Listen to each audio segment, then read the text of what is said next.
यह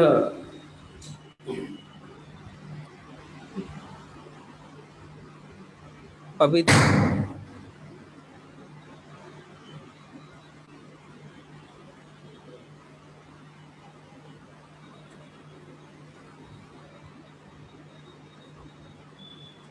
यह पवित्र अवसर धर्मदास साहेब को सदगुरु कबीर साहेब बांधवगढ़ की भूमि में ये सत्संग वार्ता, ज्ञान वार्ता, एक शिष्य की जिज्ञासा और समर्थ सदगुरु का उपदेश का ये प्रसंग है। पूरे प्रसंग आदि से अंत तक आपने कई रहस्यों को सुना, सदगुरु के उस पावन संदेश को श्रवण किया। आज के प्रसंग में सतगुरु कबीर साहब ने धर्मदास साहब को शरीर शास्त्र का भेद बताया। शरीर शास्त्र में हमारे शरीर के अंदर कैसी संरचना है, उन संरचनाओं का संबंध क्या है तत्वों से, और उस तत्व के जितने भेद हैं प्रकृति जन्य, उन सब को साहेब ने धर्मदास साहेब को बताया। ये साहेब ने इसलिए बताया कि हे धर्मदास, ये शरीर एक साधन है और यह जो जीव है वो शरीर के साथ यात्रा कर रहा है। शरीर रूपी साधन से उसे पार होना है, लेकिन ये जीव कैसे विवेक करे, कैसे विचार करे। शरीर इतने सूक्ष्म से सूक्ष्म ताने बाने हैं जिसमें 72,000 नाड़ी, चतुष्ट अंतःकरण, इन सब के साथ यह जीव का संबंध। फिर इसके बावजूद यह जीव कैसे इस ज्ञान को प्राप्त हो कि मैं इसके बीच हूं, मैं इसके साथ जुड़ा हुआ हूं, लेकिन मैं इससे मुक्त हो जाऊंगा, मैं इससे अलग हो जाऊंगा। ये बोध को वो कैसे प्राप्त हो। दूसरी चीज, इन सब का जो नियंत्रण है, इस सब का जो संबंध है, वो जीव के साथ कैसा है। ये उपदेश सदगुरु कबीर साहब ने धर्मदास साहब को दिया। साथ ही साहब ने इस शरीर साधन से शरीर के जितने भी विधान हैं उससे कैसे मार्ग बताया, उससे कैसे जीव को मार्ग बताया, ये भी महत्वपूर्ण है।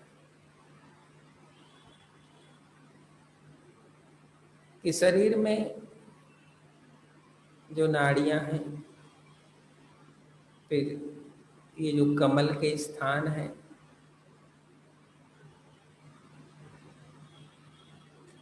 और इन नाड़ियों और कमल के स्थान में कौन कौन सी ताकत है, कौन से कमल में कौन सी शक्ति है, उस शक्ति का क्या प्रभाव है जीव पर, ये सब सदगुरु धर्मदास साहब को बताते। साथ ही साहब ये भी संदेश देते हैं, जिस कमल में जौन सी शक्ति और ताकत है, ये जीव उसी और शक्ति और ताकत से कैसे रास्ता तय करता है, कैसे आगे बढ़ता है, ये भी संदेश साहब देते हैं। दूसरी, इस 72,000 नाड़ियों में 72 नाड़ी साहब ने कहा, फिर 9 नाड़ी साहब ने कहा, फिर 3 नाड़ी साहब ने। तो 3 जो नाड़ी है, जिसको इंगला, पिंगला और सुषमना कहते हैं, साहब ने इस 3 नाड़ी का जो संबंध है उसको विशिष्ट संबंध बताया। और इन 3 नाड़ियों के संबंध में जो सुषमना है, उसका संबंध जो है सुरति को किसी साधन में लगाने के लिए, ऐसे साहब ने धर्मदास साहब को संदेश दिया। और मूलाधार से लेकर सहस्त्रधार कमल तक किस प्रकार शरीर की ताकत और साधन एक दूसरे से जुड़े हुए, एक कमल से दूसरा का संबंध, दूसरे कमल से तीसरा का संबंध, तीसरे कमल से चौथा का, चौथे से पांचवा, पांचवे से छठा का, छठे से सातवां का, इस तरह। ये भी सतगुरु ने उसको लखाया धर्मदास। आगे साहब कहते हैं, जो योगी हैं, जिनको योग का पता है, योग साधन करते हैं, हे धर्मदास, उनकी इस मूलाधार कमल से वो अपनी शक्ति को केंद्रित करके ऊपर की ओर ले जाते हैं। और इसमें जो सुषुम्ना नाड़ी है, उस सुषुम्ना नाड़ी का केंद्रीभूत उपयोग होता है, साधन है। इससे ये मूलाधार से ये जो शक्ति है, ये आगे बढ़ती है, फिर सभी कमल से होते हुए स्वादिष्ठान, मणिपुर, अनाहत, कंठ, फिर त्रिकुटी, फिर सहस्त्र। लेकिन एक बात साहब ने धर्मदास साहब को जो बताया, वो बड़ा मूल्यवान है। योगियों की जो अधिकतम साधन है, वो या तो त्रिकुटी तक जाता है, जिस त्रिकुटी में निरंजन का रूप है। देखो, सभी चक्रों में एक एक शक्ति का रूप बताया गया है। तो जो साधक है, किसी साधना को करता है, तो उस शक्ति का वो आवाहन करता है, उस शक्ति से अपने चित्त को जोड़ देता है। जब उस शक्ति से अपने चित्त को जोड़ता है, तो उसे ऐसा लगता है कि ये शक्ति मेरे चित्त को ताकत देता है, और इस शक्ति से मेरा चित्त जो है ऊर्जावान हो गया है। तो जहाँ जो चित्त, जिस कमल पर इस चित्त का अधिकार होता है, जिसको साधना कहा जाता है, साध्य हो जाता है, उसको जानकारी हो जाती है, अनुभव जिसको कहते हैं, वो अनुभव हो जाता है। तो साहब कहते हैं, जो योगी है वो त्रिकुटी तक, जहाँ ज्योति निरंजन का प्रकाश है, वहां तक अपने मन को ले जाकर उसके दर्शन में वह आनंदित हो जाता है।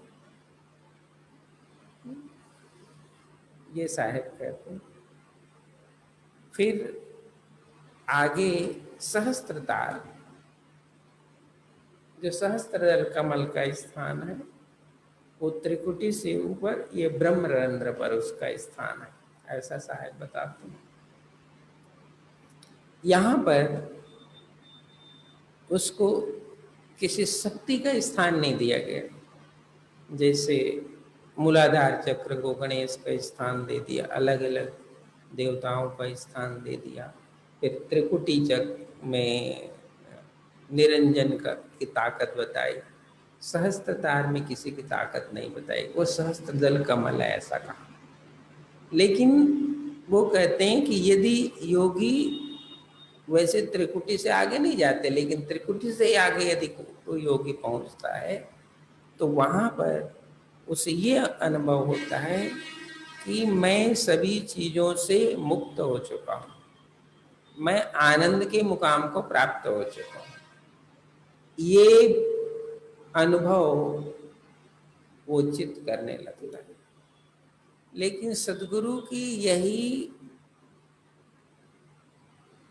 महिमा है, कृपा है कि साहेब कहते हैं, हे धर्मदास,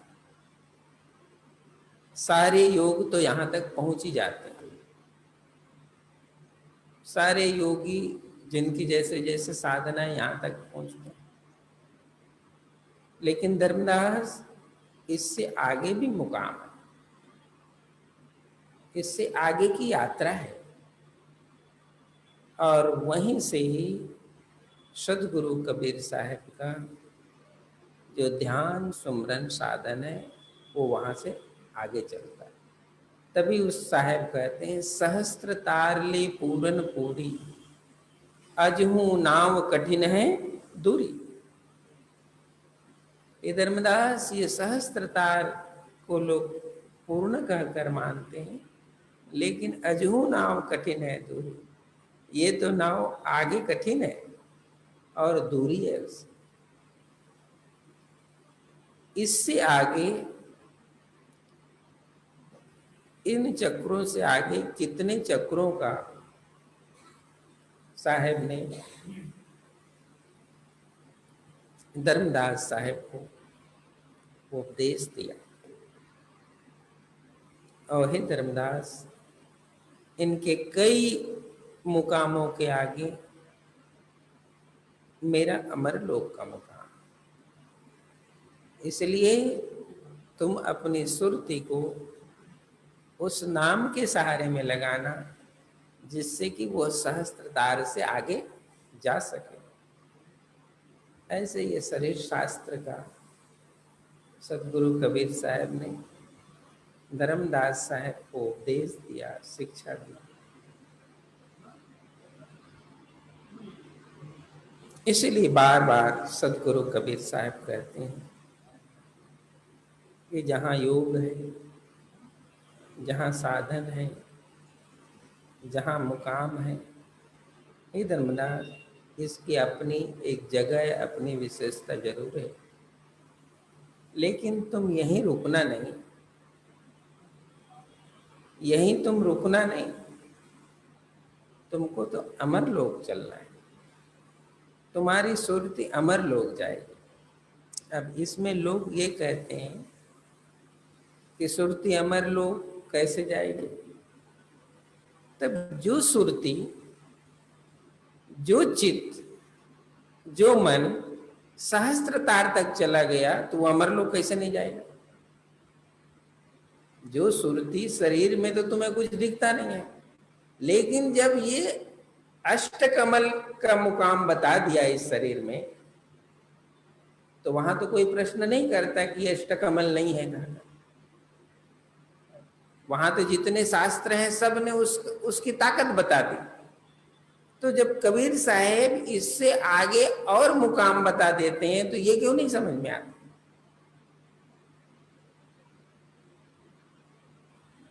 जब सहस्त्र तार तक ये 8 मुकाम है, इसको जब बता दिया और इसको तो मान बैठे, तो आगे जो जानता है वो आगे कद बताएगा ना।